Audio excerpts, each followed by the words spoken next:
चलें, आ जाए मिस गुल। वाह, जैसे कहानियों में होता है बिल्कुल वैसा ही घर है, बिल्कुल एक महल की तरह। बिल्कुल ऐसे ही हमारा भी घर था।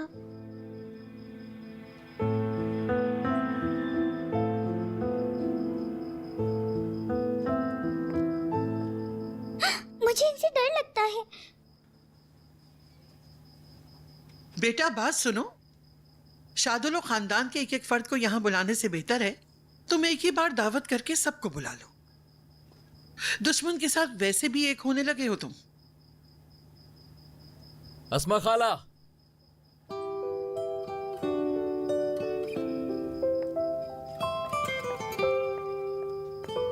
खुशामदीद।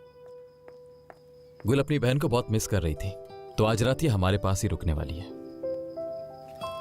वेलकम बेटा। खाना तैयार है बेटा, आपके कमरे में लगवा दूं या डाइनिंग पर? गुल साहिबा हमारी मेहमान है, तो हम कमरे में क्यों खाएंगे? हाँ, हम बाहर खाएंगे सबके साथ, ठीक है ना गुल? खाना वैसे भी एक साथ मिल के खाना चाहिए।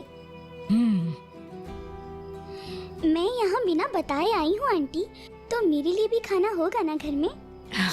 बेटा